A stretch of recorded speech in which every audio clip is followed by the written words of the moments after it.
কোন পৌনঃপুনিক যুক্ত সংখ্যাটি কিভাবে তোমরা সাধারণ ভগ্নাংশে প্রকাশ করবে অর্থাৎ লব আর হর আকারে প্রকাশ করবে জাস্ট 10 সেকেন্ডে তোমাদেরকে শিখিয়ে দেব। ওকে দেখো এখানে কিন্তু একটা পৌনঃপুনিক যুক্ত সংখ্যা আছে 0.555 এর মাথায় পৌনঃপুনিক।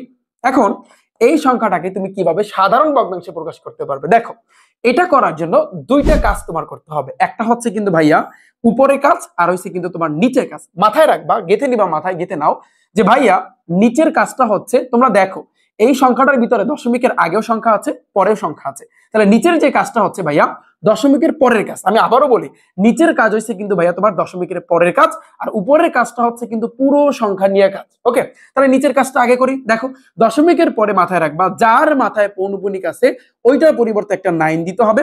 যদি এখানে দুইটা মাথায় পৌনঃপুনিক থাকতো দুইটা 9 দেওয়া লাগতো।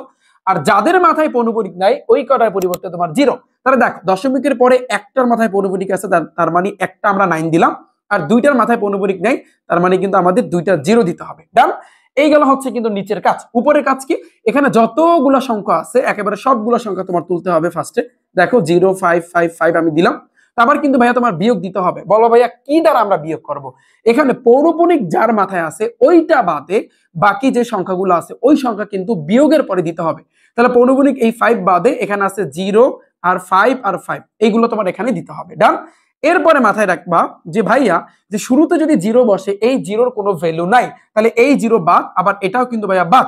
তাহলে দেখো উপরে থাকতেছে 555 মাইনাস, আর এখানে থাকতেছে কিন্তু ভাইয়া 55, এই যে 55 আমি দিয়ে দিলাম, আর নিচে হচ্ছে কিন্তু ভাইয়া তোমার 900। আচ্ছা এরপর দেখো উপরে এখন তুমি যদি 555 থেকে যদি 55 বিয়োগ করো তাহলে দেখবা উপরে কিন্তু 500 থাকতেছে। তাহলে উপরে 0 নিচের 0, এই 0 এই 0 কাটাকাটি, তার মানে কিন্তু ভাইয়া 5/9। আমাদের অ্যান্সার হবে কিন্তু ভাইয়া ক নাম্বার? সিম্পল।